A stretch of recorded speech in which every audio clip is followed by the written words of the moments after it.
edisi ke-11 Ayah Bunda.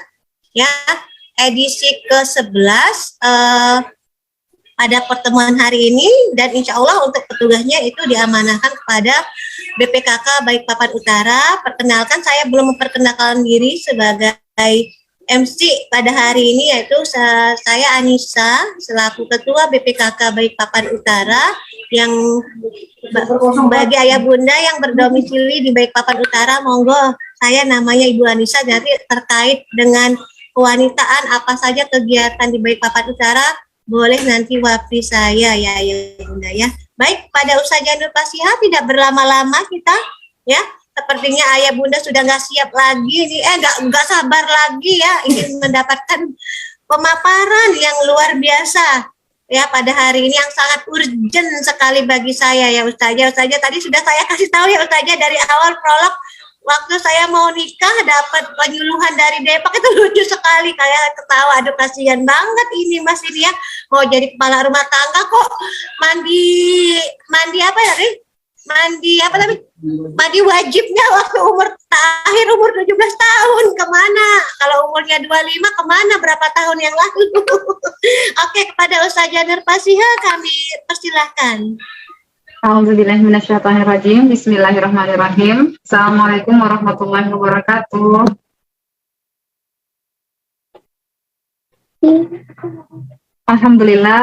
Alhamdulillahirabbil alamin wa bihi nasta'inu ala umuri dunya waddin. Wassalatu wassalamu ala habibina wa syafi'ina wa qurrati a'yunina sayyidina Muhammadin wa ala alihi wa sahbihi ajma'in, amma ba'd. Apa kabar ibu-ibu semuanya? Ya, Masya Allah. Mudah-mudahan semuanya dalam keadaan sehat, bahagia. Ya, tadi Bu Anissa MC kita sudah sangat bahagia. Mudah-mudahan aura bahagianya menular buat semua yang hadir dalam Zoom kita kali ini. Mudah-mudahan Allah jaga kita, pasangan kita, dan zuriat kita. Mudah-mudahan senantiasa istiqomah di jalan Allah ya, karena istiqomah itu mahal. Dan mudah-mudahan nge-zoomnya kita pada hari ini belajar bagaimana mendidik anak-anak kita. Mudah-mudahan Allah berkahi dan Allah jadikan kita, bukan cuma kita, tapi kita dan zuriat kita istiqomah senantiasa di jalan Allah, senantiasa dalam ketaatan kepada Allah. Amin ya rabbal alamin. Yang sama-sama kita cintai Bu Yani ya, Ketua RKI Balikpapan ya Bu ya, Bu Anissa ya, atau Balikpapan Tengah Kota atau apa, Balikpapan Tok ya, Balikpapan Utara ya, dan seluruh ibu Ketua RKI yang hadir pada siang hari ini, dan terkhusus untuk pembawa acara kita Bu Anissa ya. Mudah-mudahan sebagaimana pian-pian semua sudah memudahkan untuk kita berkumpul pada hari ini, Allah mudahkan urusan pian semuanya. Amin ya rabbal alamin. Dan luar biasa, pada hari ini pembahasan kita itu memang agak seru ya. Jadi kalau kemarin kita sudah bahas tanggung jawab pendidikan akal, tanggung jawab pendidikan sosial, bahkan yang pertama tanggung jawab pendidikan iman, akhlak ya. Kemudian bagaimana tanggung jawab pendidikan fisik anak-anak kita, bagaimana kesehatan fisiknya. Hari ini tuh melengkapi dari yang kemarin-kemarin. Artinya ini satu pembahasan yang komplit kita sebagai orang tua. Jadi memang buku ini bagusnya memang kita punya di rumah kita ya. Jadi walaupun kita nggak ikut kajian ini, misalkan kalau kita punya buku di rumah ini, paling tidak kita punya referensi gitu loh. Kalau mau kira-kira saya harus ngapain sih sebagai orang tua, secara fisik anak saya harus saya apain, ada referensinya. Dan ini bukunya sangat lengkap, jadi hampir ya semua pembahasan yang dibutuhkan orang tua dia ada. Mau mendidik iman anak saya, caranya gimana? Udah dibahas tuh kemarin, ada dalam buku ini. Saya mau gimana ya untuk anak saya bisa bersosial dengan baik itu gimana ya mendidiknya ya? Ada juga di buku ini. Dan hari ini sangat spesial juga dan berkaitan banget dengan tadi ayat yang dibaca oleh qari'ah kita yang Masya Allah bacanya bagus sekali. Tadi siapa ya Bu Anissa ya? Tadi qari'ahnya siapa ya? Nggak muncul namanya di saya.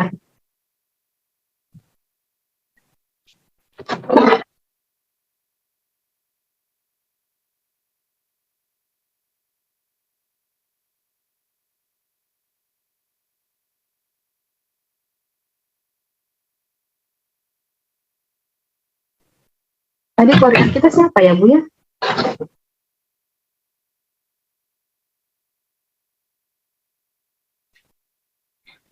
Bu Dewi kata tadi, Korea kita. Bu Dewi Welas ya tadi ya. Nggak muncul namanya di saya tadi.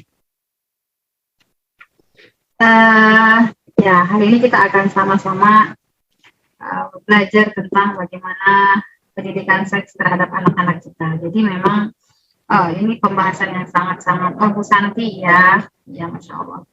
Pembahasan yang sangat urgent sebenarnya, karena sekarang ini pergaulan sudah sangat-sangat, ya Allah kita lihat sendirilah bagaimana ya di masyarakat, bagaimana anak-anak muda zaman sekarang, ini pergaulannya, tontonannya, bebasnya mereka dengan gadget-gadgetnya, ini. Jadi kita emang sebagai orang tua harus kuat pemahamannya bagaimana sebenarnya anak ini harus saya didik, masalah seksualnya harus gimana gitu. Apa yang harus saya lakukan? Dan ini sudah dibahas step by step oleh Syekh Abdullah Nasiulwan ya dalam bukunya. Jadi berjenjang usia 7 tahun, startnya itu ngapain? Ya, jadi saya izin share screen. Kita kebuka Kak Bu, ini saya share screen saya. Kebuka ya. Oke, kita mulai dengan judulnya adalah tanggung jawab pendidikan seks gitu ya. Ini mana sih gitu. Nah, jadi apa sih yang maksud dengan bahwasannya saya sebagai orang tua punya tanggung jawab pendidikan? Ya apa? Maksudnya adalah saya punya tugas, ya, saya punya kewajiban.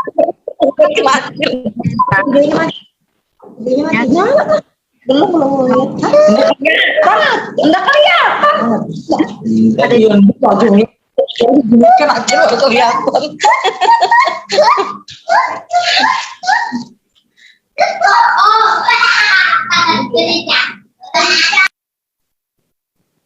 Ya, alhamdulillah. Apa sih Ustazah maksudnya saya punya tanggung jawab pendidikan seks? Saya sebagai orang tua, Bu Anissa sebagai orang tua, Bu Dewi, Bu Sarmita sebagai orang tua, kita punya tanggung jawab untuk memberikan pengajaran, ya, pengertian dan keterangan yang jelas kepada anak kita ketika dia sudah memahami hal-hal yang berkaitan dengan seks. Jadi ada usianya kapan kita harus memberikan pengajaran, pengertian dan keterangan yang jelas kepada anak kita. Yaitu saat dia sudah memahami tentang hal-hal yang berkaitan dengan seks dan pernikahan. Jadi ketika itu sudah dibekalin, nanti ketika dia sudah balik, dia tahu mana yang boleh, mana tidak boleh. Itu tugas kita sebagai orang tua. Jadi bukan diserahkan kepada gurunya di sekolahnya ya sebenarnya ya. Tugas utamanya adalah tugas utama orang tua. Berikan pengajaran, ya, dan keterangan. Apa yang diajarkan Ustazah dibahas oleh Syekh. Pengertian apa saya sampaikan Ustazah nanti dibahas oleh Syekh Nasiulwan ya. Apa yang harus kita sampaikan kepada anak-anak kita. Jadi kalau misalkan setelah kita kajian ini, oh ternyata alhamdulillah semua yang disampaikan oleh Syekh Nasiulwan sudah lakukan pada anak saya. Alhamdulillah berarti tanggung jawab sudah tunai kita lakukan. Tapi kalau ternyata ya Allah, ternyata saya banyak evaluasinya selama, ya mudah-mudahan ini gitu ya dalam memberikan pendidikan kepada anak-anak kita. Yang pertama, dilihat dulu fasenya.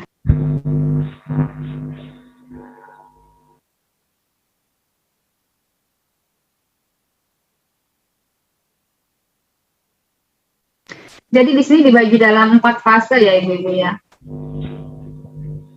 Jadi dimulai dari umur 7 sampai 10 tahun. Kalau ada anak yang di bawah, jadi di buku ini beliau menyebutkan ketika membahas aurat, anak di bawah 4 tahun itu belum ada batasan auratnya, artinya ya belum ada aurat. Memang ya tidak dibuka-buka di depan umum ya auratnya. Cuman start itu ada namanya aurat harus ditanamkan pada anak sejak umur 4 tahun. Jadi kalau punya anak umur 4 tahun nih ibu-ibu semua, baik laki-laki atau perempuan, sudah mulai ya, auratnya sifatnya kemaluan oleh orang lain. Ini memang ada kepentingan untuk mencebokkan, tapi kalaupun nggak ada, nggak boleh juga dilihat. Jadi aurat anak itu startnya dari umur 4 tahun diajarkannya. Nah, ini di fase kita lihat di fase 7 sampai 10 tahun. Jadi fase pertama pendidikan ini dalam masalah ini di umur 7 sampai 10 tahun. Dalam hadis ini disebut dengan umur mumayyiz ya Ibu ya.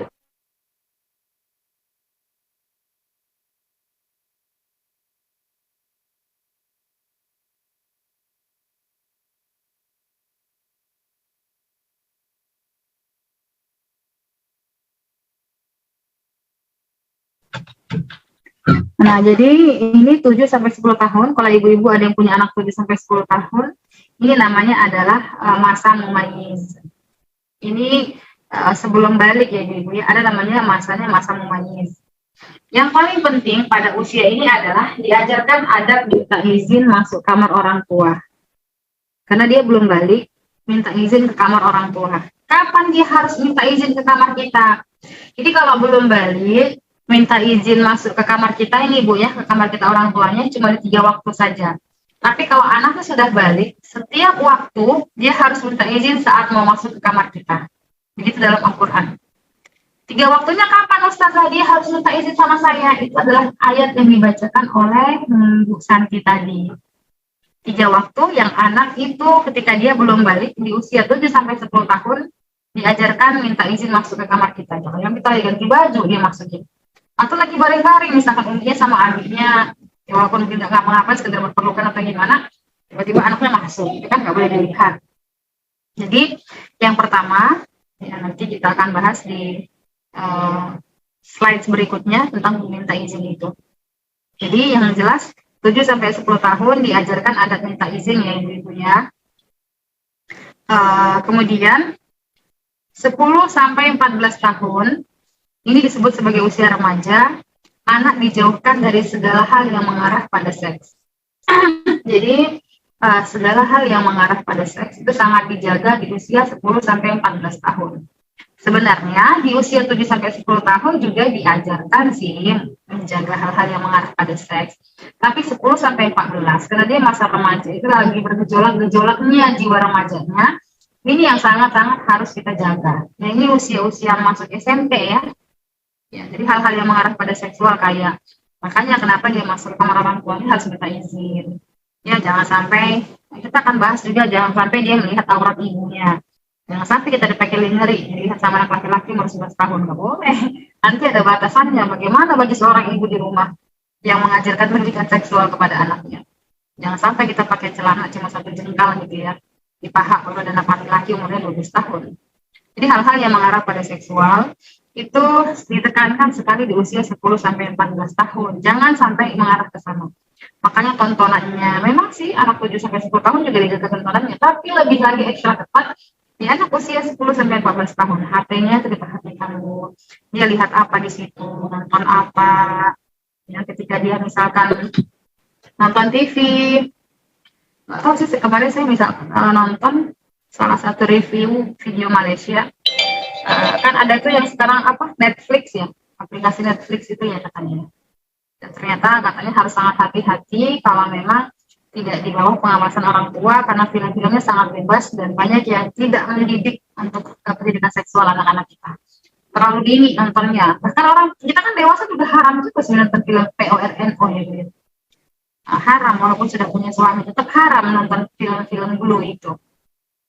Apalagi anak-anak yang dia lagi masa-masa gejolaknya. Kemudian di usia 14 sampai 16 tahun itu sudah mulai diajarkan etika berhubungan badan, tapi kalau dia sudah siap menikah. Jadi apalagi sudah siap menikah dijelaskan ada ya Allah kan menciptakan kita laki-laki dan perempuan dengan fisik yang berbeda, dengan suara yang berbeda, dengan bentuk fisiknya juga berbeda. Ketika seorang laki-laki menikah dengan seorang perempuan, hal-hal yang dulunya haram menjadi halal. Seperti misalkan Umi dan Abi, dulu pegangan tangan nggak boleh, setelah menikah menjadi boleh. Ya, dulu tidur di satu kamar nggak boleh, tapi setelah menikah menjadi boleh. Kemudian ada namanya aurat, itu kan diajarkan. Tugas kita sebagai orang tua mengajarkannya dan bahwasannya hubungan badan itu hanya boleh ketika sedang menikah. Jadi dia tahu ya bahwasannya tidak ada melakukan hubungan seksual sebelum pernikahan, itu namanya zina. Yang kasihan itu kan anak-anak tidak mengerti dengan sekarang karena orang tua mungkin sangat sangat umum secara latar belakang agama. Karena tidak belajar sih sebenarnya, bukan karena tidak tahu, karena tidak belajar. Akhirnya anak-anak tidak dipahamkan bahwasannya seks itu adalah hubungan sebadan, itu adalah hal yang sakral dalam Islam, hanya boleh dihalalkan dengan pernikahan. Karena orang tua lalai yang menjelaskan kepada anak, akhirnya anaknya di luar apa yang dia lakukan. Ketika jatuh cinta, gampang tergoda dengan laki-laki, terjadilah apa yang terjadi. Nauzubillah min dzalik. Maka di usia 14 sampai 16 tahun, kalau menurut Syekh Abdul Nasir Uwan, dijelaskan, tapi jangan juga terlalu detail kalau dia tidak bertanya. Apalagi kalau kita lihat dia sudah siap menikah, ya sudah boleh dijelaskan. Tapi dengan cara yang tadi ya, baik penyampaian bahasanya. Kalau dia sudah pemuda, berarti di atas 17 tahun gitu ya. Nah, bagaimana kita ajarkan dia menjaga kehormatannya dan menahan diri kalau memang belum sanggup untuk menikah. Nah, jadi ya misalkan dia sudah 17 tahun, kan sekarang sudah 17 tahun nih Mas, sudah usianya sudah masuk ke usia pemuda, akan masuk ke usia yang lebih matang. Jadi kalau memang belum siap nikah, ya berarti ada yang harus dijaga, kehormatannya dijaga, kalau kakaknya, kalau perempuan dijaga kehormatannya. Ya, makanya itulah pentingnya penanaman aurat kepada anak-anak kita. Kita akan bahas. Jadi ada mana yang boleh dilihat, mana tidak boleh dilihat. Jadi dia menjaga kehormatannya. Jadi ada, saya ya Allah beberapa kali menemuin ya ibu-ibu ya, alhamdulillah, mudah-mudahan Allah jaga anak kita. Anak ini berhijab rapi gitu ya, dia sudah mahasiswi berhijab rapi, syar'i pakaiannya, dia mengikuti kajian keislaman. Cuma mungkin karena basic pemahamannya yang tidak kuat, mungkin tidak diserantai dengan pemahaman aurat dan lain sebagainya. Ketika misalkan jatuh cinta kepada laki-laki, bisa-bisanya dia kirim fotonya kepada laki-laki itu tidak menggunakan jilbab, tidak menggunakan penutup aurat. Padahal selama ini dia beraktivitas ya kegiatan Islami, penutup auratnya juga rapat. Tapi ketika jatuh cinta dengan mudah gitu dia. Memang sih, nauzubillah nggak sampai pada perzinahan, tapi sampai melepas jilbabnya, auratnya, kemudian dia foto-foto pakai baju kaos gitu. Padahal selama aktivitas biasa dia sangat menjaga. Itu kan berarti ada apa ya, pemahaman dasarnya tidak sempurna.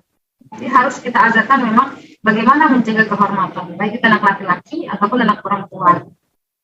Next, kita mulai dari yang pertama. Kita lihat tadi adalah etika minta izin. Nah, ibu-ibu ya, bagaimana kita membiasakan agar anak selalu minta izin ketika akan masuk kamar orang tuanya. Jadi kalau sudah balik, sepanjang waktu harus minta izin ke kamar kita. Jadi makanya ya, pada waktu-waktu ketika mereka pada saat tidak ingin atau tidak boleh dilihat oleh anak-anak. Jadi kalau belum balik waktunya 3. Pertama, sebelum sholat sebelum sholat subuh. Yang kedua adalah ketika istirahat zuhur sebelum masuk sholat zuhur. Yang ketiga setelah sholat isya. Di ketiga waktu ini anak-anak kita yang belum balik usia 7 sampai 10 tahun diajarkan. Maka tugas kita adalah mengajarkan. Nah, kalau masuk kamar ibu ya, kalau misalkan kita masih SD nih kan belum balik 7 sampai 10 tahun, tetap dulu minta izin dulu. Kapan waktunya? Sebelum subuh. Masuk kamar Umi minta izin dulu, ketok dulu. Jangan langsung masuk aja. Yang kedua, kapan lagi? Kalau misalkan kita zuhur kan kebanyakan di luar kerja ya. Tapi kalau misalkan hari libur, nah sebelum sholat zuhur tuh kalau lagi istirahat siang, ketuk dulu. Kapan lagi? Kalau udah habis sholat isya, udah istirahat, masuk kamar Umi, ketuk dulu, gitu. Baru minta izin, baru masuk. Itu kalau anak kita masih belum haid atau belum dewasa. Kalau dia udah balik, sepanjang waktu masuk kamar Umi ketok, nah nggak langsung preng, masuk aja tiba-tiba. Nah ini adab ini, Masya Allah ya, Islam Allah. Ketika memberikan Allah satu peraturan, Allah memberikan peraturan, itu ada hikmahnya luar biasa. Ini akan membentuk pribadi anak-anak kita bahwa ada namanya adab minta izin. Artinya ketika orang lain juga ingin mau megang-megang dia, harus ada izinnya. Aku masuk kamar ibuku aja minta izin. Gitu ya, masa orang mau cium-cium saya? Enak aja begitu-begitu nggak ada izin? Ya izin dong, nikah dulu. Itu kan membentuk pribadi anak-anak kita. Walaupun kelihatannya sangat, Allah anak sendiri masuk kamar kita minta izin. Ya selain mungkin khawatir kita sedang terbuka auratnya, ini juga mengajarkan kejiwaan anak-anak kita ada namanya adab. Ada namanya etika kalau dengan privasi orang lain. Maksudnya dia juga nggak bisa sembarangan dipegang-pegang, nggak bisa sembarangan dicium-cium kalau dia sudah nanti besar gitu ya. Harus ada etikanya. Nggak sembarangan dia kalau perempuan dicium-cium sama laki-laki. Kalau di laki-laki nggak sembarangan pegang anak orang. Karena orang tuanya mengajarkan ada etikanya, minta izin sama umi abi aja. Aku masuk kamarnya minta izin, gimana lagi sama anak orang, gitu ya. Itu membentuk kepribadian. Jadi Allah memang maha hebat, luar biasa. Ketika membuat satu peraturan itu dampaknya itu luar biasa. Coba ibu kita evaluasi ini selama ini kita udah ngajak minta izin nggak sama anak-anak kita, ketok pintu dulu. Umi boleh masuk kami, gitu ya. Alhamdulillah saya sama anak-anak sudah saya ajarkan 3 waktu itu harus minta izin karena belum pada balik. Tapi kalau udah pada balik nanti udah sepanjang waktu masuk kamar Umi minta izin. Itu yang pertama, etika minta izin. Tadi ayatnya dibacakan dengan fasih sekali oleh Bu Santi. Kemudian yang kedua adalah etika melihat. Jadi kan tadi poin kedua ya Bu ya, bahwa anak-anak dijauhkan dari hal-hal yang merangsang seksualnya ya. Nah, di antara yang merangsang seksual itu kan dengan pandangan mata, ya, dengan melihat. Jadi dulu waktu saya belajar dengan guru saya, Dr. Usama Yahya, beliau bilang bahwa kalau laki-laki itu panca inderanya yang paling dominan adalah pada mata dan juga pendengaran serta penciumannya. Jadi anak laki-laki kita itu indera yang paling dominannya adalah pandangannya, makanya dia nggak bisa lihat yang cantik-cantik bening-bening, nanti lain-lain tuh pikirannya. Kemudian pendengarannya, telinganya sangat dominan, ya. Jadi dia nggak bisa dengar yang mendayu-dayu. Makanya kan kata Allah dalam Al-Quran, "Fala yakhda'na bil qawli, fayatma'alladzi fi qalbihi marad." Janganlah kalian perempuan melambai-lambaikan suaramu, nanti yang ada penyakit dalam hatinya si laki-laki itu jadi aneh, jadi error dia. Ya, makanya ajarkan anak perempuan itu kalau bicara, bedakan ketika dia bicara dengan perempuan dengan ketika dia bicara dengan laki-laki. Karena laki-laki itu indera pendengarnya sangat dominan, dia bisa error kalau mendengar suara mendayu-dayu, ya, melambai-lambai. Beda dengan kita perempuan, kita dengar laki-laki mendayu-dayu, ya lain penekanannya, gitu. Jadi kalau laki-laki itu pada pandangan matanya, pada pendengarannya, dan pada penciumannya. Indera penciumannya sangat dominan pada laki-laki. Makanya kenapa perempuan dilarang pakai parfum yang tajam banget kalau keluar rumah, karena itu bisa menggoda laki-laki. Ya, kalau laki-laki nggak apa-apa, dia mau harum-harum kayak gimana, nggak ada larangan dalam Islam. Tapi perempuan itu parfumnya yang soft, yang baunya tidak tajam, ya. Beda dengan parfumnya laki-laki. Karena kalau kecium itu bisa buat sinyal-sinyal error sama laki-laki. Nah, sedangkan perempuan itu indera yang paling dominannya adalah pada telinganya. Jadi kan telinganya dan pada kulitnya, pada sentuhannya. Makanya jangan biarkan anak perempuan itu digombalin sama laki-laki, karena telinganya dominan. Gitu. Engkaulah bulanku, engkaulah jantung hatiku. Ya. Langsung kita kelepok-kelepok, ya, digodain. Karena memang indera pendengar kita dominan. Dan juga sentuhan, kulit, indera panca. Kulit ini sangat sensitif bagi perempuan, makanya jangan biarkan anak kita diurus-urus dipegang-pegang sama laki-laki. Dia akan gampang jatuh, gampang dibawa. Makanya etika melihat ini lebih dominan, larangannya diperhatikan kepada anak laki-laki. Anak perempuan juga ada yang perlu diperhatikan, tapi anak laki-laki kan lebih kenceng. Kita menjaga pandangannya, karena indera pandangan laki-laki itu dominan. Ya, sedangkan perempuan tadi, kalau perempuan panca inderanya yang paling dominan adalah pendengaran dan indera sentuhan pada kulitnya. Ketika melihat mahram yang pertama, jadi kalau melihat mahram, apa sih yang boleh dilihat kalau kita sama mahram gitu? Mahram itu siapa sih Ustazah? Mahram itu adalah yang dia itu haram dinikahin, ya, disebabkan oleh kita garis keturunan, ayah, kakek, saudara laki-laki kandung, anak laki-laki kandung, keponakan laki-laki kandung, kemudian paman kandung, itu adalah mahram kita, haram dinikahin.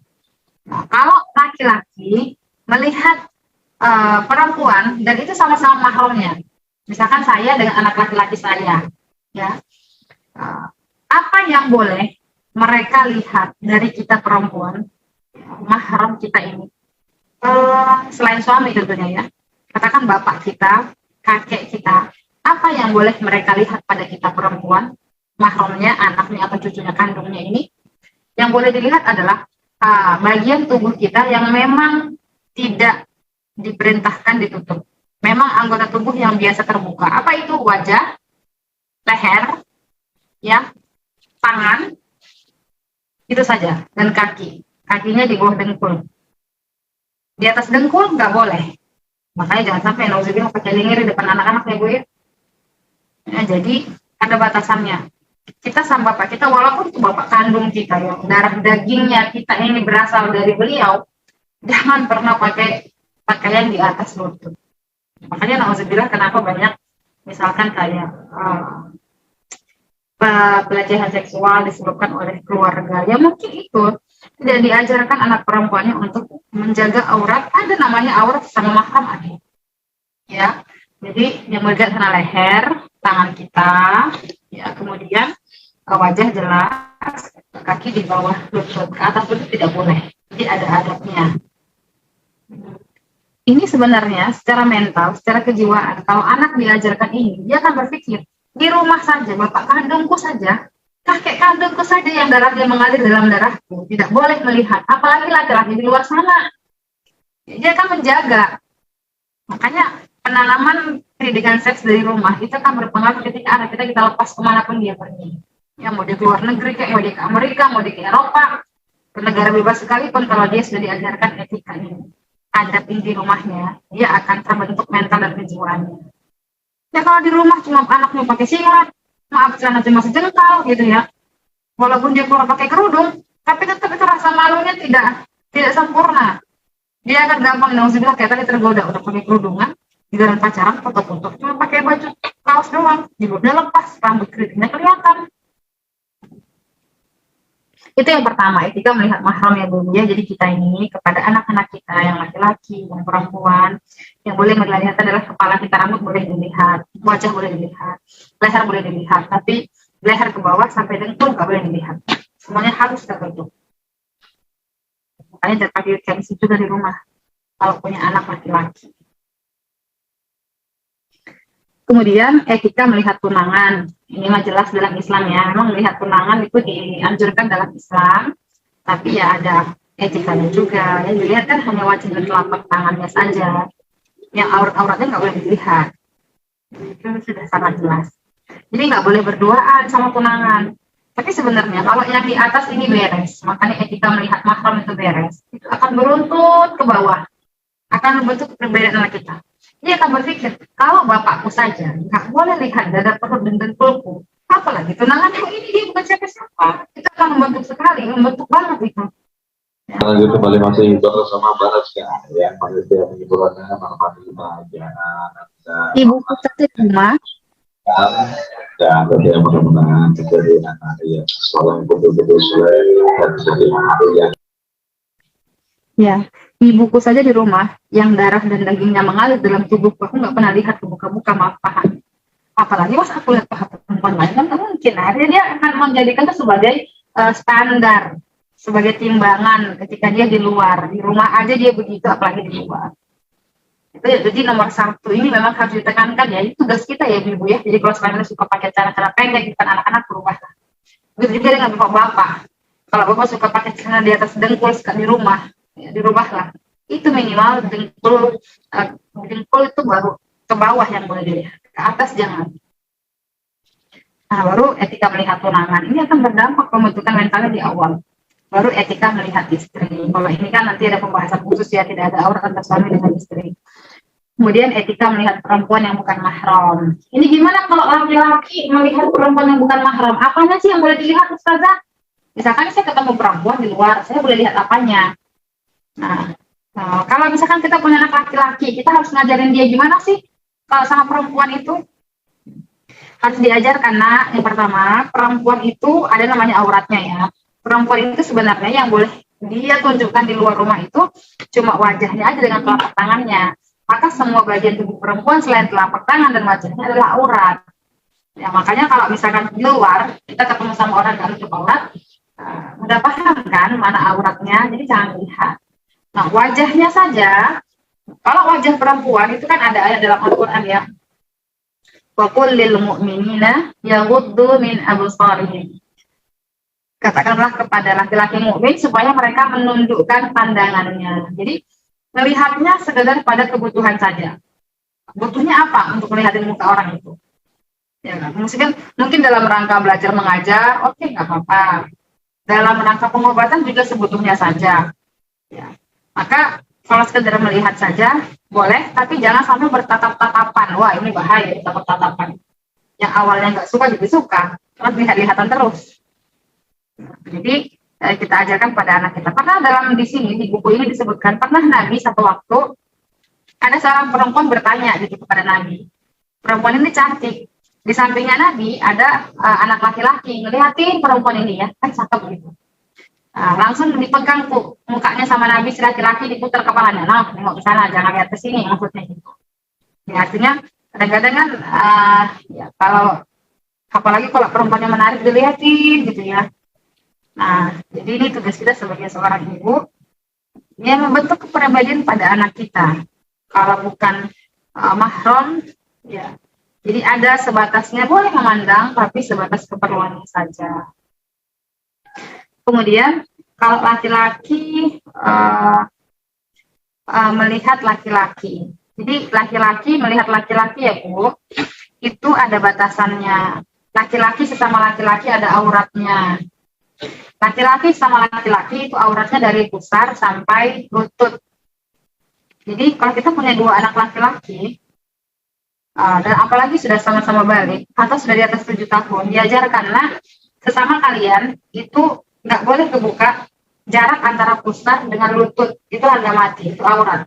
Dia nggak pakai baju di rumah, nggak apa-apa, yang penting auratnya ketutup, yang penting pusar dengan dengkulnya ketutup. Ya, makanya kalau misalkan anak kita mau main bola boleh aja, tapi jangan juga pakai kos kaki atau celana bola yang di atas dengkul itu kan ya, pendek-pendek itu celana bola. Kenapa juga nanggung banget udah sampai dengkul dipakaikan? Nah, ini sesama laki-laki juga ada auratnya. Jadi kalau mau bicara sama laki-laki ya lihatnya jangan yang di area pusar sama sampai lututnya. Bicara apa wajahnya. Jangan lihat pada auratnya. Itulah nanti yang akan mengarah kepada gay gitu ya. Penyimpangan hasrat seksual, mungkin melihat bentuk pahanya kah, apanya kah, bolong. Nah, kalau perempuan melihat perempuan gimana Ustazah? Sama ya, kita sama-sama perempuan, aurat kita sama kayak laki-laki, dari pusar sampai lutut. Dari pusar sampai lutut kita nggak boleh lihat. Yang ke atas ya sebenarnya kalau secara ini dia masuk pada batas adat kebiasaan dan norma-norma kebiasaan. Kalau kita biasa menutup itu enggak, aib lah perempuan saling melihat itu ya sudah. Tapi ada beberapa tempat, misalkan kebutuhan urut gitu ya, sama-sama perempuan, itu tidak masalah. Tapi tadi berharga mati dari pusar sampai lutut. Kecuali untuk kebutuhan yang sangat-sangat mendesak seperti pengobatan, ya mungkin melahirkan, itu baru boleh tersingkap antara lutut dengan pusar, walaupun sama-sama perempuan. Jadi makanya kalau kita punya anak perempuan, jangan biasakan dia pakai celana ya, di atas lutut. Walaupun di rumah perempuan semua. Nih kan Adi lagi kerja, kita doang di rumah. Bolehlah pakai celana pendek nih. Boleh celana pendek, tapi di bawah lutut. Ya, karena kita sama-sama perempuan ada auratnya. Jadi makanya Bu, kalau kita sudah punya anak 7 tahun, 7 tahun ke atas ini sudah mulai berlaku. Anak 7 tahun jangan kasih pakai celana di atas lutut. Pakainya di bawah lutut. Diajarkan dia aurat dari umur 7 tahun. Makanya kalau belikan baju tidur, ya misalkan kan ada piyama set gitu celana pendek ya. Boleh, tapi celananya yang di bawah lutut. Jangan yang di atas lutut. Kemudian bagaimana kalau perempuan non-muslimah melihat perempuan muslimah? Ini ada perbedaan pendapat ulama ya. Ada yang mengatakan kita di depan perempuan non-muslimah itu tetap sempurna seperti di depan laki-laki. Ada yang mengatakan nggak apa-apa aja sih, aurat-aurat yang besar aja ditutup, yang penting aman dari fitnah. Itu dua pendapat. Nah, gimana kalau melihat anak remaja yang berparas tampan? Jadi laki-laki bapak-bapak. Nah, kalau perempuan kan ya, ini kalau ada anak laki-laki, tapi dia cakep banget gitu ya, sampai kayak cewek saking cantiknya. Nah, gimana bapak-bapak nih melihat dia, yang laki-laki lain? Ada adabnya juga. Etikanya jangan dilihatin, karena khawatirnya bisa membuat tertarik. Nah, bahaya, secara dia kan laki-laki, nggak mungkin dinikahin laki-laki sama laki-laki, nanti jadinya gay. Makanya menundukkan pandangan, sama seperti dia melihat perempuan. Jadi jangan dilihatin. Ada memang itu laki-laki yang dia glowing, cantik, ya. Padahal dia laki-laki, khawatir ada laki-laki juga tertarik sama dia. Makanya jangan dilihatin. Ya, laki-laki juga tidak boleh melihatin laki-laki yang berparasnya tampan dan bisa mengkhawatirkan. Gimana kemudian etika perempuan melihat laki-laki yang bukan mahram? Jadi ini lebih sedikit ringan masalahnya dalam fikih. Kalau laki-laki melihat perempuan itu hukum larangannya lebih keras, lebih ketat daripada perempuan melihat laki-laki. Kenapa? Tadi saya sampaikan, perempuan itu bukan indera penglihatan yang dominan, tapi pendengarannya dengan kulitnya. Ya, laki-laki beda, tapi laki-laki dominan pada mata, pendengaran, dan juga hidungnya. Makanya perempuan itu nggak langsung kalau ditinggal lihat cowok ganteng itu langsung kebayang-bayang, langsung kebayang dipeluk-peluk sama dia, enggak. Karena bukan indera mata kita, yang paling cuma ngefans gitu-gitu aja. Tapi kan kalau laki-laki melihat perempuan yang glowing, bersih, putih, bening, itu kemana-mana pikirannya, kemana-mana, sampai, maaf, pernah dulu baca buku, seorang psikolog nulis, laki-laki kalau dia kebayang-bayang perempuan, maaf ya, ini saya, yang nulis juga ditulis oleh Syekh Ali Tontowi, ya, ini nulis laki-laki, jadi bukan perempuan, yang laki-laki yang nulisnya. Dia bilang itu laki-laki, kalau dia mau ngebayangkan perempuan itu, dia bayangkan dalam keadaan telanjang, gitu, maaf ya. Artinya, ya sampai sedalam itu, memang ya takdirnya memang begitu, bukan karena nakalnya. Memang takdir bentuk otaknya berpikirnya begitu memang. Beda sama kita perempuan, nggak ada kita laki-laki ganteng kita bayangin di telanjang, dia DJ banget gitu ya. Nggak ada, paling juga kita lihat dia ganteng, udah biasa aja, karena bukan indera mata kita yang dominan, bukan indera penglihatan kita.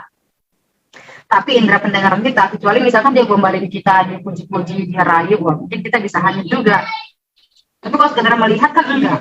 Makanya ketika kita perempuan melihat laki-laki, yang penting aman dari kita nggak apa-apa dia lihat itu laki-laki. Yang penting jangan sampai pandang-pandangan, berduaan. Kalau sekedar melihat kita bicara sama orang, kita lihat wajahnya nggak masalah, karena kita nggak akan terbayang-bayang juga wajahnya, nggak terbayang-bayang juga dipeluk-peluk sama dia gitu ya.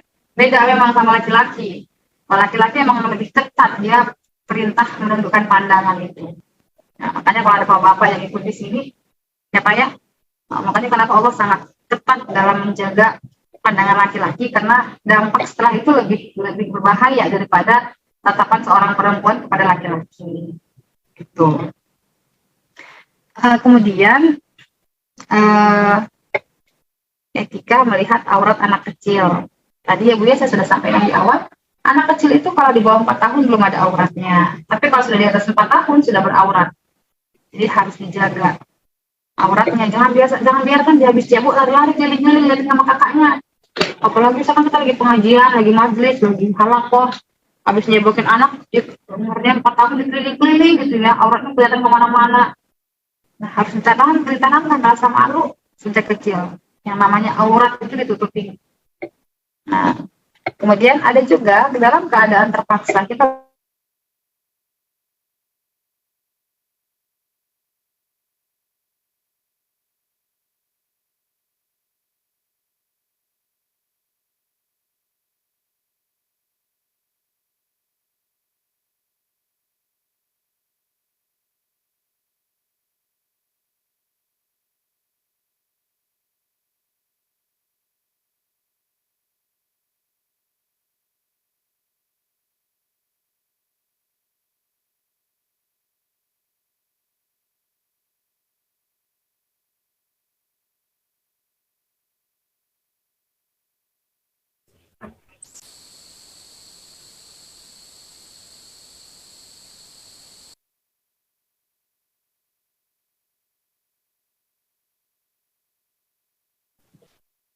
iya dia menghilang.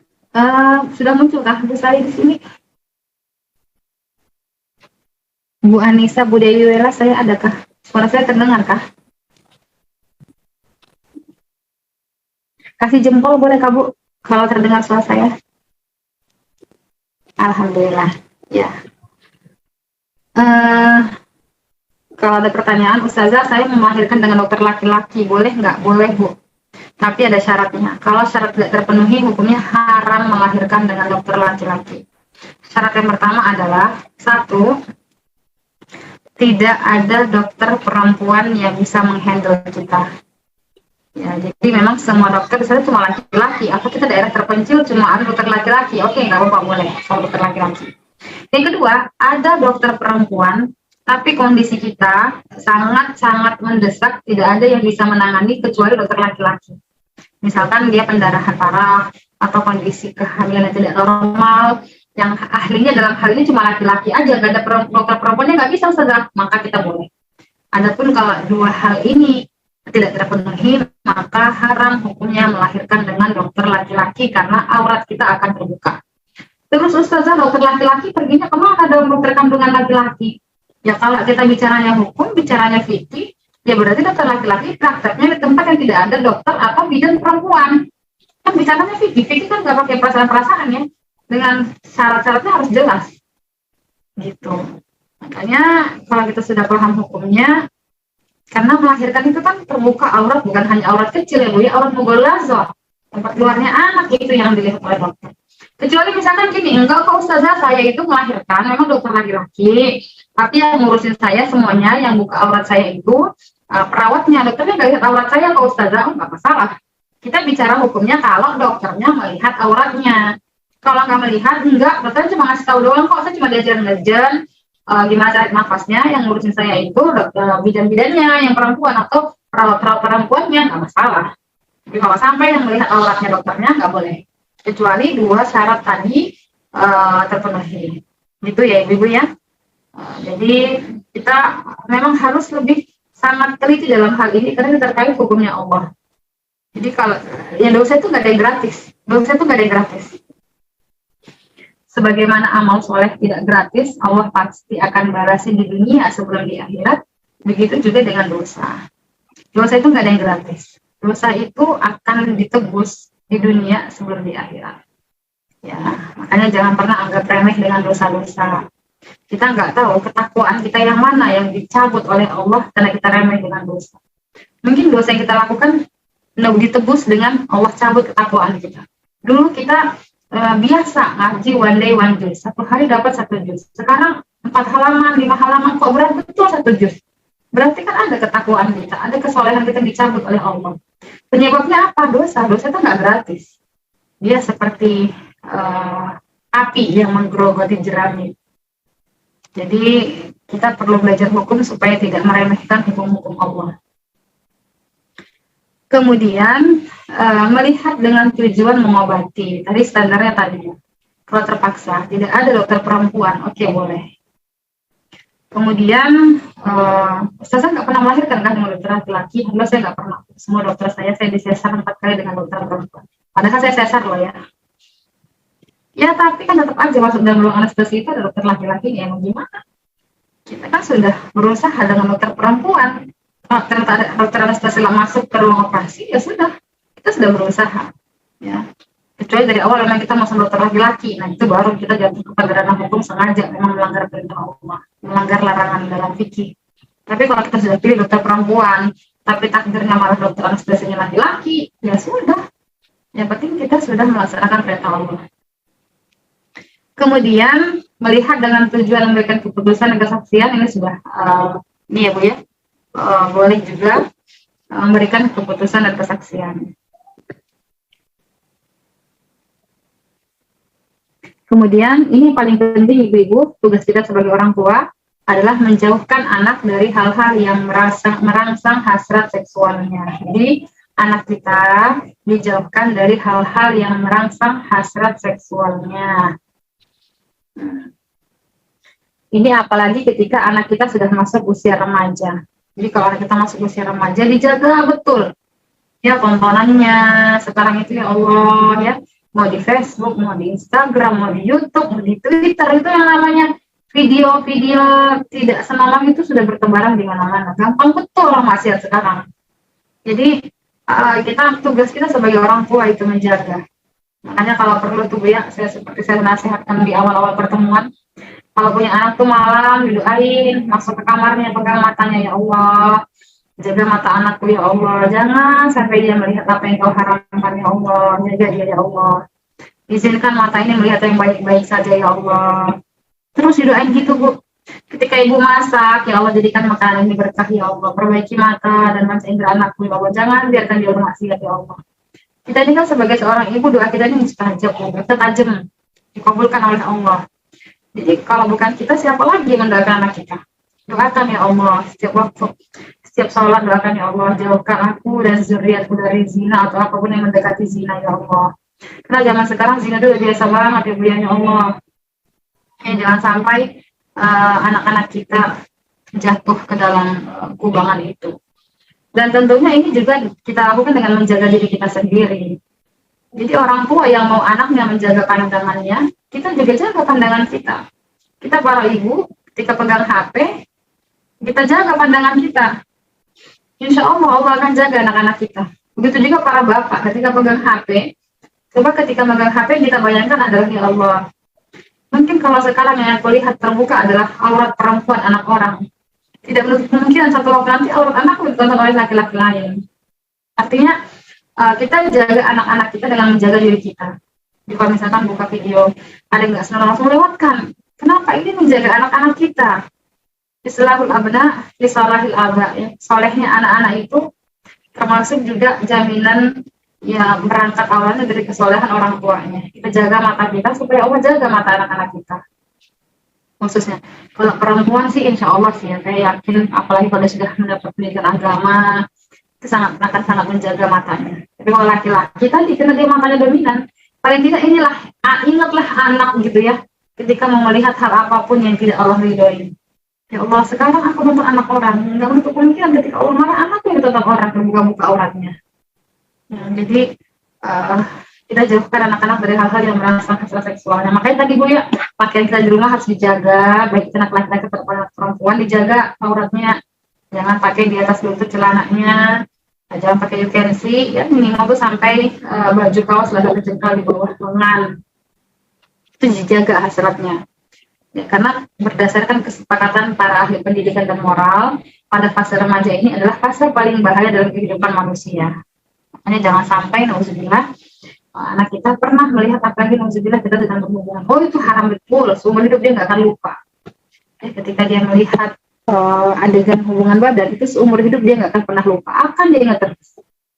Jadi makanya harus sangat kita perhatikan, jangan sampai anak-anak ini justru kita sendiri yang merusaknya dengan perbuatan kita atau dengan kelalaian kita atau dengan dosa-dosa kita. Makanya doakan anak-anak kita itu ketika tidur elus badannya ya Allah, jangan biarkan badannya tersentuh oleh zina ya Allah.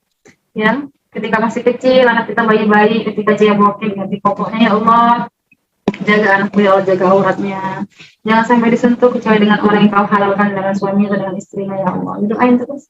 Makanya kenapa kita sebagai seorang ibu harus dekat dengan Allah supaya senantiasa mengingat Allah dalam aktivitas kita mendidik anak-anak.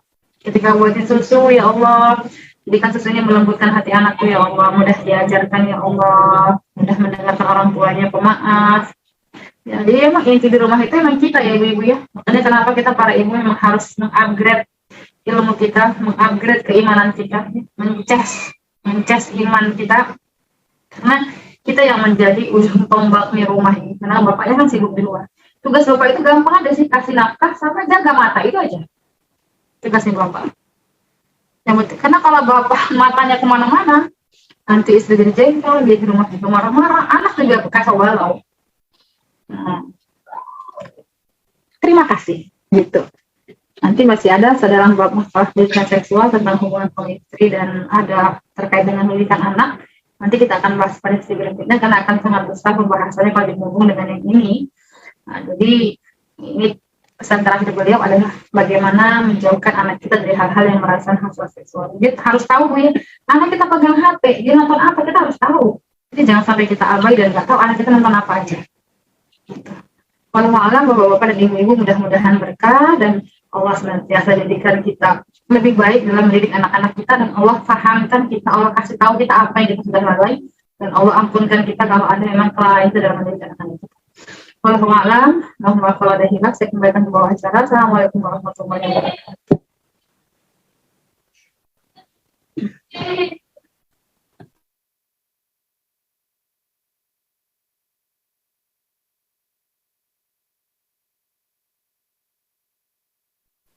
Ya, Waalaikumsalam warahmatullahi wabarakatuh. Masya Allah, pemaparan dari Ustazah Hayati Fasiha ya, luar biasa. Saya rangkum kembali ya Bunda biar mengingatkan ayah Bunda yang tadi mendengarkan mungkin tidak mencatat ya.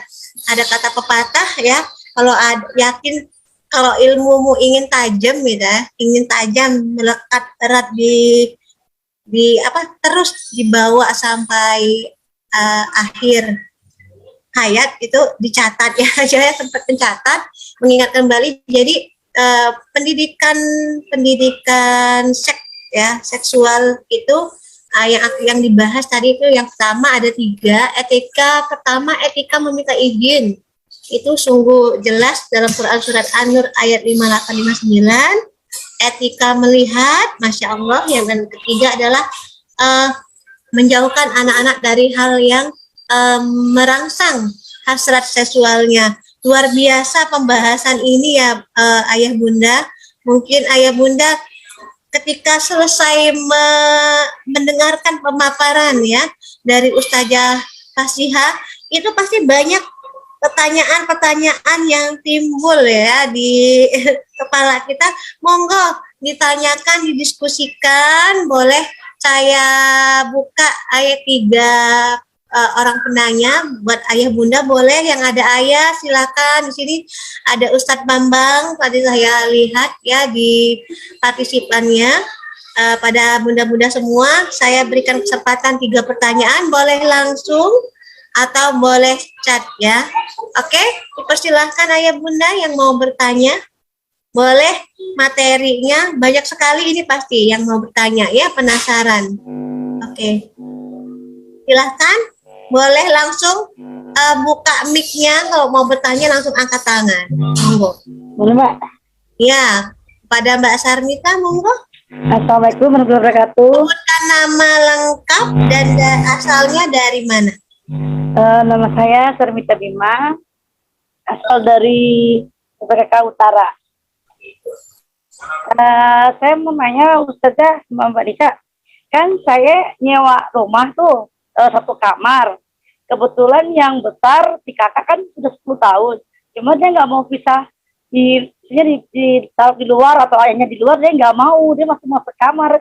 Gimana itu hukumnya Ustazah? Langsung dijawab ke Ustazah Nur Fasihah satu-satu, pertanyaan satu, apa kita kolek? Iya, boleh. Boleh, Langsung oke. aja. Langsung dijawab Ustazah. Kalau mau langsung dikembangkan, kita ada bertanya lagi dengan dari Bu Sarmita boleh. Jadi kalau misalkan 10 tahun, mestinya dia sudah tadi ada tinggal dari pembahasan kita ya. Di antaranya adalah anak itu kalau sudah balik atau sudah 10 tahun, dipisahkan tidurnya kalau laki-laki dengan perempuan, kalau beda jenis. Kalau nggak bisa kamarnya beda, minimal kasurnya beda walaupun 1 kamar. Ya, Maka beda kalau 1 kamar doang. Ya, bedanya gini, Ustazah, saya sama ayah si kakak. Pertanyaannya, saya mau mukadimahin dulu. Gini Ustazah, dia sama saya, yang adiknya yang laki-laki sama ayahnya, tapi 1 kamar gitu loh Ustazah. Ya, nanti paham pertanyaannya. Tadi ada materi jalan. Jadi kalau kita punya anak, ya kalau misalkan dia nggak bisa beda kamar, minimal tuh beda kasur. Nggak bisa beda kasur, cuma 1 kasur, pakai bantal guling di tengah-tengahnya. Oke. Sekarang kalau dia sudah gede, terus masih mau sama orang tuanya 10 tahun, itu gimana? Misalkan adiknya sama bapaknya, si kakaknya sama ibunya. Berarti gimana Ustazah? Berarti kan dia sepanjang waktu berada di kamar orang tuanya ketika tidur. Nah, sedangkan tadi itu kita sudah bahas kalau dia belum balik, kalau 10 tahun misalkan dia belum balik nih ya. Nah, berarti kan sebenarnya sebelum subuh dia kalau masuk kamar kita dia minta izin. Kalau secara hukum sebenarnya nggak masalah kalau belum balik kamar dengan orang tuanya. Ini bicaranya ranah hukum dulu ya. Kalau belum orang tuanya. Tapi cara ranah adabnya, kalau mau sekamar sebenarnya nggak masalah. Tapi yang dikhawatirkan jangan sampai, maaf nih ya, mereka sudah kita menikah, sudah menikah ya. Sampai kita misalkan sedang ada ibunya dengan bapaknya, mungkin dia namanya juga suami istri ya, mungkin hubungan atau apa. Jangan sampai mereka lagi posisi ada di kamar itu, karena kita lagi tidurnya juga Ustazah gitu ya. Tapi kan tidak menutup kita terbangun tengah malam. Paling nggak mereka nggak apa-apa lah, kita kan udah dewasa semua orang tua gitu ya, harus bicara hukum juga. Kalau misalkan memang ada kemungkinan untuk berhubungan suami istri, kalau bisa anak-anaknya diungsikan dulu. Nggak apa-apa sih, biasa-biasanya mereka di kamar kita lagi nggak masalah. Tapi khawatirnya jangan sampai itu terlihat yang itu aja. Bila insya Allah. Iya. Ya, makasih Ustazah. Ya, Sama. ya. Ada pertanyaan lagi? Cukup, Bunda Sarmita Bima? Cukup Alhamdulillah jelas, ya? cukup. Ya, alhamdulillah. Bila Hoyer, selanjutnya pertanyaan kedua, monggo Bunda, Ayah Bunda yang mau bertanya. Saya absen, ada Bunda Dewi Welas, Suparsi, Sri Harsuti, Ibu Santi, Ibu Hendra, Ustadz Bambang, Ibu Bunda Indah, Bunda Ijum, Bunda Elia Indriani. Apakah ada pertanyaan? Silahkan. Ya, diberikan kesempatan lagi 2 pertanyaan. Ya, Assalamualaikum Ustazah. Oh iya, Bunda Dewi.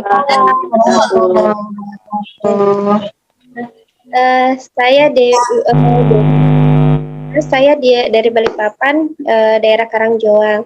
Tadi sebenarnya sudah chat. Ini terkait tadi Ustazah yang kalau misalnya kita periksa dengan kehamilan harus dengan dokter perempuan. Tapi kan kalau melihat kebanyakan ya Ustazah, kita lebih nyaman, bukan lebih nyaman seperti apa tentang penjelasan atau misalnya konsultasinya itu lebih nyaman dengan dokter laki-laki.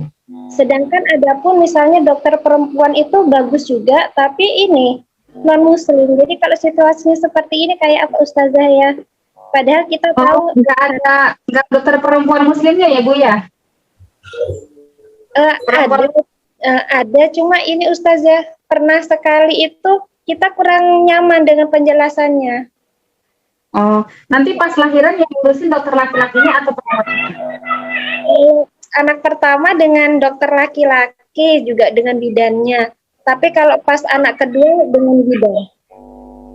Berarti dokter laki-lakinya nggak ada ngebuka-buka, nggak ada ngurusin dia cuma ngasih instruksi aja gitu atau gimana? Oh, membantu Melihat juga kan? Iya kan, baru anak pertama kan, jadi kan bingung, nggak ngerti juga. Terlanjur udah gede anak. Sudah terlanjur ya Bun. Terlanjur basah sudah. Ya, memang sih itu diantara hal yang membuat kenapa banyak ibu yang ke dokter laki-laki, karena kan dokter laki-laki itu lebih berjelas, karena kan dia laki-laki kan to the point kalau bicara apa yang dibutuhkan dia akan sampaikan, ya.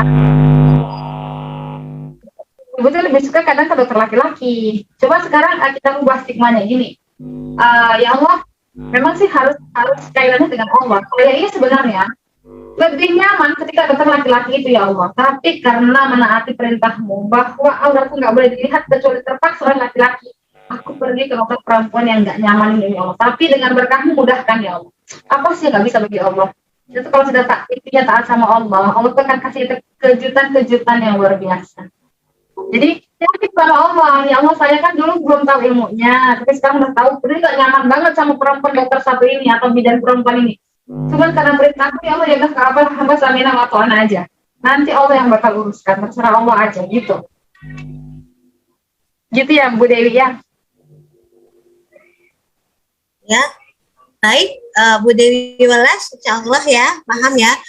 Ini Ustazah di kolom chat kita bahas ya. Ini ada dari Bunda Hendras.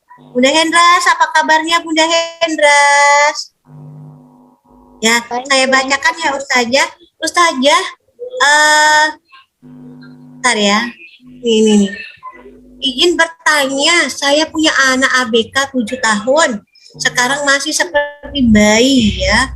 Kalau mandi pun masih kayak bayi, kandang ayahnya yang gantian mandiin. Baiknya kedepannya bagaimana ini Ustazah? Karena kan terkait dengan batasan aurat. Tadi kan ada pembahasan tentang ketika melihat. Nah, melihat aurat anak ini bagaimana buat ayahnya? Oke, monggo Ustazah dijawab. Ya, mudah-mudahan Allah jadikan pemberat pahala kebaikan ya Bunda. Bunda sabar mengurusin anak Bunda, amanah dari Allah. Nah, kalau misalkan dia masih dimandikan, yang paling minimal banget itu adalah ketika mandikan itu usahakan dia tidak dalam keadaan bugil. Minimal dia pakai celana dalam, itu minimal. Jadi ketika membersihkan auratnya nggak sambil kebuka-buka dilihat. Ini akan menanamkan kesadaran pada dia. Kita kan nggak tahu nih apakah kita bisa selamanya bersama anak. Kita kan nggak tahu aja ya. Jadi ketika kita lepas dia pun minimal dia tahu apa yang harus dia jaga dari dirinya. Apalagi anak perempuan kan. Jangan sampai ketika lepas dari kita dia tidak mengerti ada yang harus dijaga. Akhirnya nauzubillah orang lain manfaatkan dan sebagainya, nauzubillah. Jadi minimal tuh dia pakai celana dalam. Kalau selama ini udah pakai celana dalam, alhamdulillah. Kalau belum berarti tinggal pakai celana dalam aja. Kalau mau membersihkan jangan dilihat. Jadi sambil ya ditutupi gitu ya, tidak melihat. Jadi dia tahu, oh kan dia walaupun ABK kan perasaannya kan kuat juga anak ABK itu. Dia bisa merasa, oh ternyata ini tuh dia akan terbentuk. Gitu sih. Jadi khawatirnya kita menyiapkan saat dia tidak lagi bersama kita. Kita kan nggak bisa lama-lama nih bersama anak kita. Kita harus menyiapkan saat dia dilepas nanti. Saat Allah panggil kita, dia akan bagaimana. Kita siapkan itu. Ya. Jadi minimal penyesalan dalam itu aja. Nah, ya Bunda Hendra minimal tetap ada itu ya Ustazah ya, tertutup auratnya ya, minimal pakai celana dalam lah gitu ya ketika mandi. Oke, selanjutnya Ustazah ada pertanyaan di kolom chat dari Bunda Dwi Ana. Bunda Dewi Ana semoga sehat selalu dinaungi Allah Subhanahu wa taala ya. Pertanyaannya, bagaimana cara memberikan pengertian ke pergaulan? Karena di rumah ini ada anak angkat sama anak kandung yang berbeda jenis kelaminnya Ustazah, bagaimana nih? Karena kan khawatir si Bunda kan posisinya kan satu anak angkat, satu anak kandung. Ini bagaimana cara pergaulannya biar tetap sesuai dengan koridor? Karena kan bagaimanapun ini masih muhram ya Bunda. Kepada Ustazah Nur Hayati Pasihah silahkan.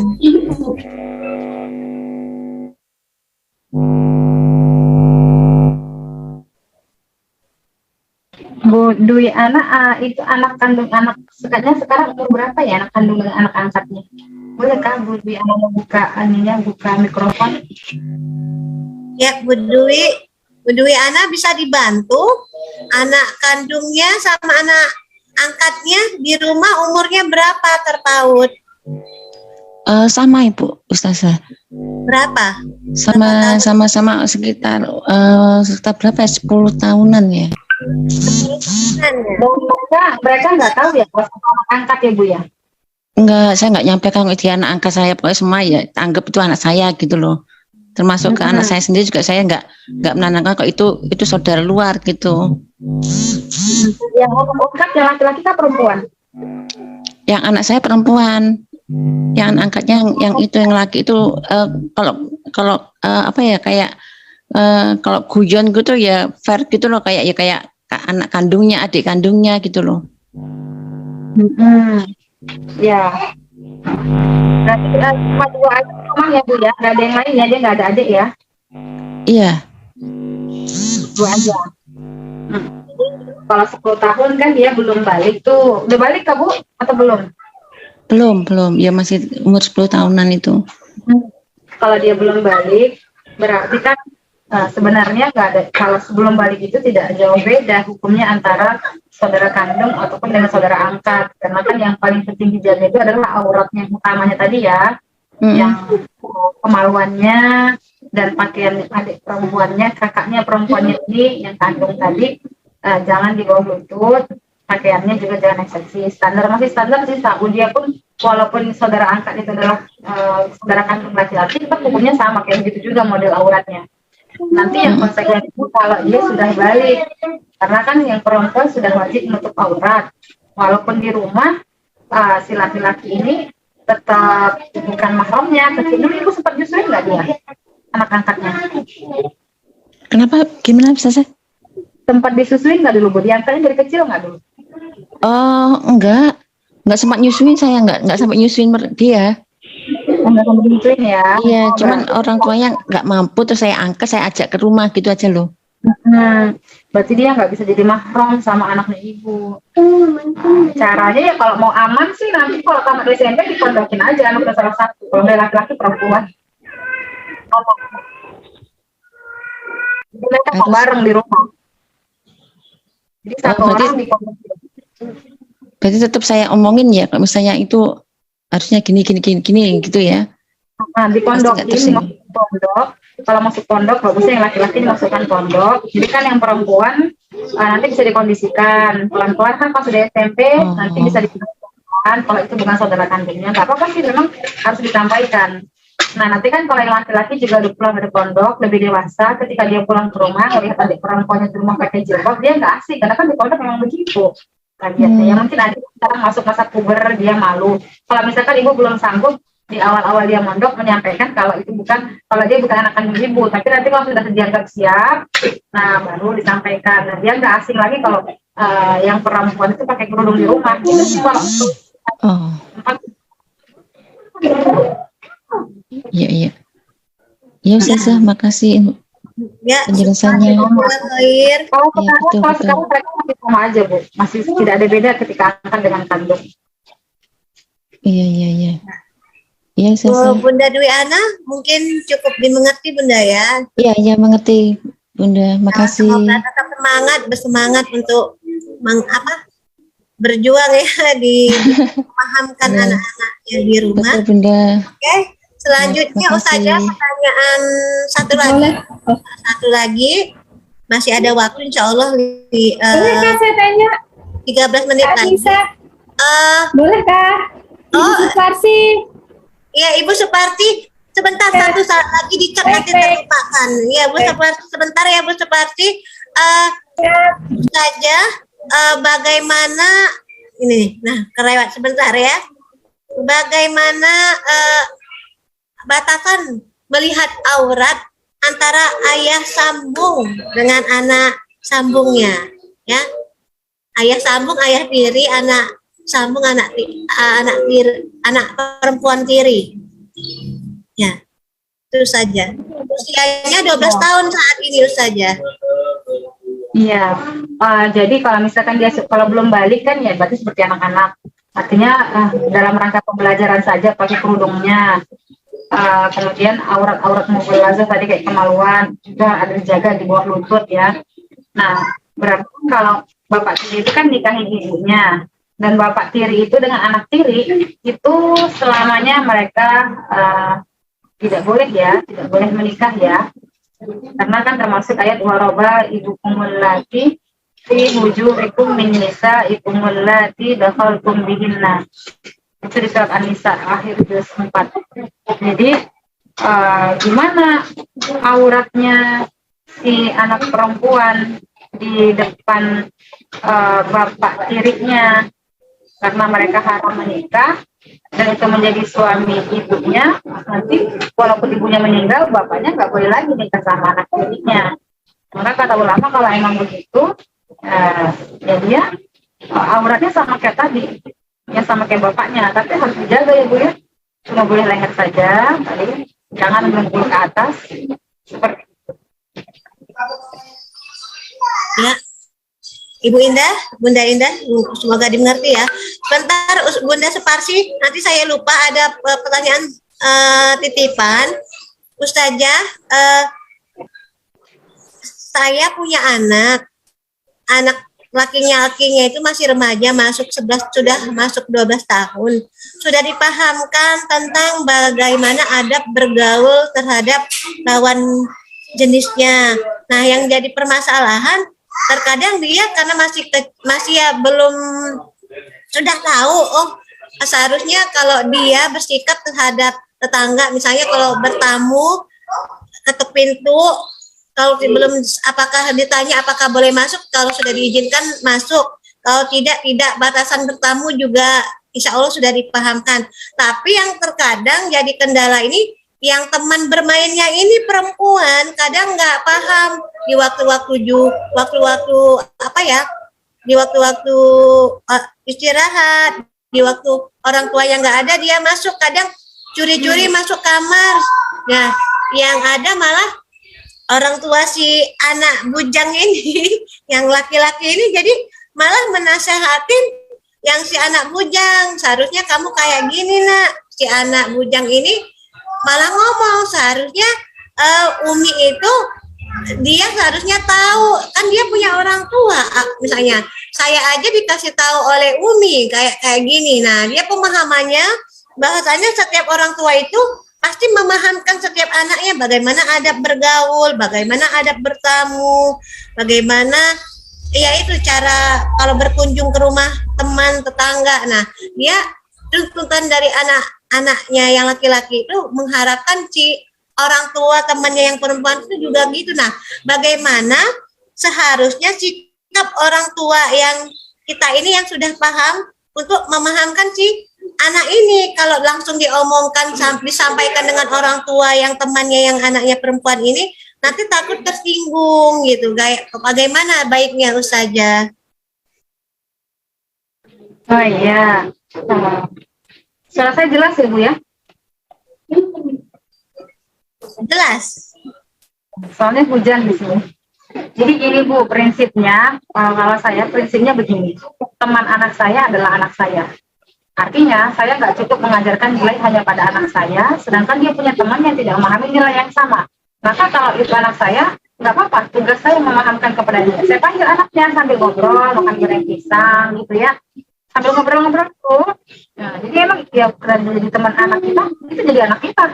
Karena dia kalau kita sudah ngasih nilai dia merusak, anak kita jadinya nanti bingung juga. Sekalian sepaket diajarkan begini nak, jadi gini loh dalam Islam itu loh sebenarnya ada minta izin loh, nggak apa-apa, dia akan dipahamkan, nggak apa-apa, nggak mesti nunggu orang tuanya, kan nggak semua juga orang tua punya ilmu mendidik anak ya Bu ya, nggak semua orang tua tahu ada minta izin, nggak semua orang tahu ada bagaimana mendidik anak yang sudah balik atau belum balik. Makanya kalau kita sudah punya ilmunya, ya kecuali anak itu tidak dekat dengan anak kita, ya kewajiban kita kewajiban dakwah secara umum. Tapi kalau dekat sama anak kita itu kewajiban sudah khusus karena itu bagian dari mendidik anak kandung kita. Gitu. Prinsip saya seperti begitu. Ya, insya Allah Ustazah rezeki lagi. Terakhir pertanyaan Bunda Suparsi. Pertanyaan penutup ya Bunda Suparsi, karena menit lagi. Monggo Bunda Suparsi. Iya, maaf. Begini, Ustazah Raisa, saya itu kemarin kan operasi mioma besar, cukup besar, dan saya itu lupa bahwa saya harus cari dokter wanita karena waktu itu begitu periksa langsung dirujuk ke rumah sakit, jadi ada urgensinya gitu. Walaupun nggak sakit sebenarnya saya nggak pengen operasi gitu karena sudah cukup besar. Sudah 12,5 lah waktu itu besarnya. Saya nggak mikir lagi dokter laki-laki atau perempuan, langsung aja saya ikuti rujukan tersebut gitu. Nah setelah pasca operasi saya kan tetap saya tanya sama Mbak Lila, kebetulan murobi saya ini saya itu tentang ini kan bukan darah haid, mau sholat itu loh.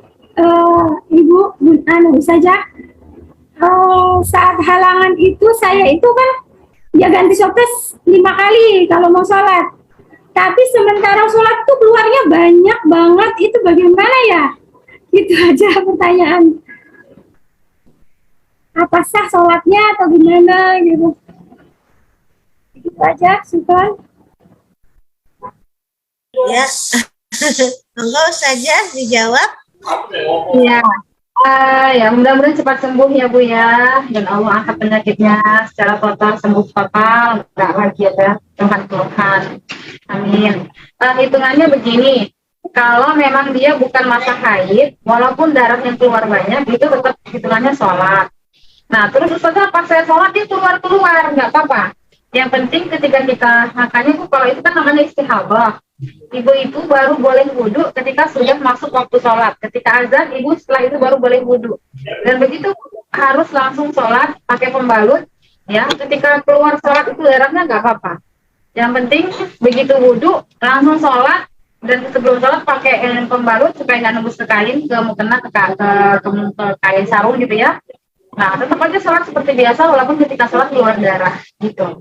Jadi nggak masalah. Itu namanya istiqomah. Keren Ustazah. Wah, Keren Mbak Anissa. Terima sehat selalu, semoga Allah mudahkan dalam proses penyembuhannya Bunda. Baik, Bunda, Ayah hebat. Penyampaian materi, tanya jawab sudah kita lalui setiap tahapnya.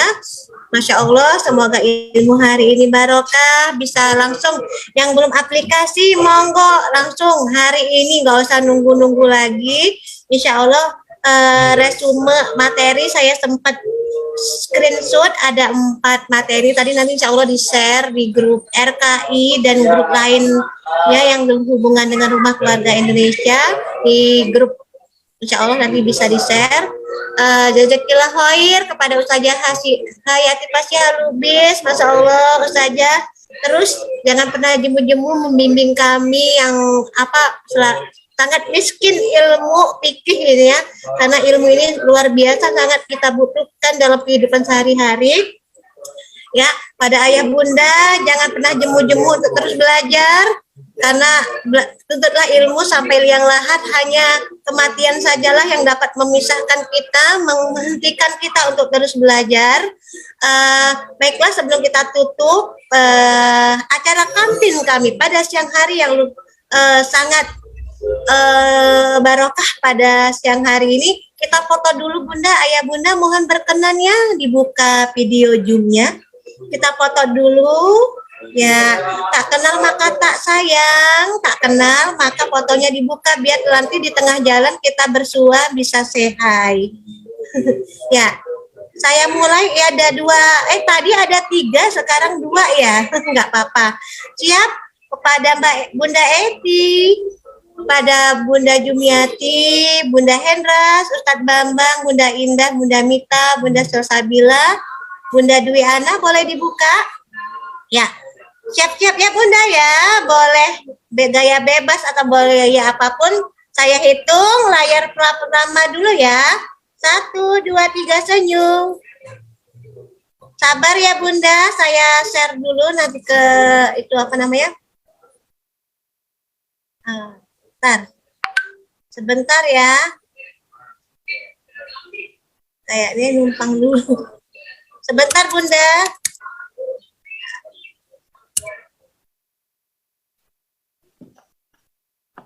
Oke. Ya, tetap tahan senyumnya. Yang sekarang layar kedua saya panggil untuk dibuka, tetap dibuka. Bunda Salsabila, oke, udah buka. Bunda Yuniati, Bunda Rusna, Bunda Widar, Putri Setwa, Harfi, Mendri Aslifi, Wafa, Siti Romla, Siti M. Mohon dibukanya Bunda. Ya, ya, senyum dulu Bunda, boleh gaya bebas, boleh buncis. 1, 2, 3. Ya.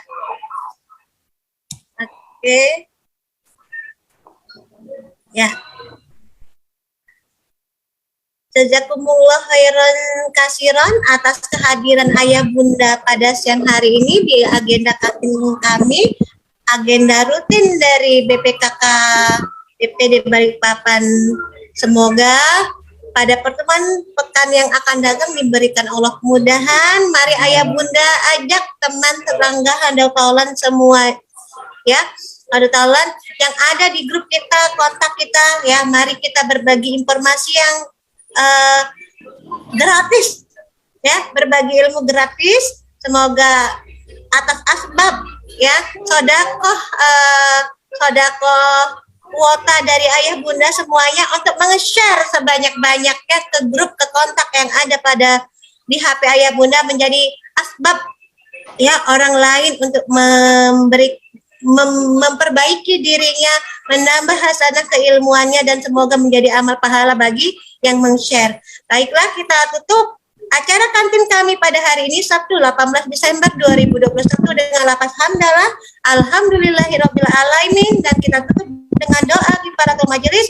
Subhanakallahumma wa bihamdika asyhadu an la ilaha illa anta astaghfiruka wa atubu ilaik. Saya Bunda Anissa dari Ketua BPKK Balikpapan Utara, mohon maaf bila ada perkataan dan sikap yang kurang berkenan.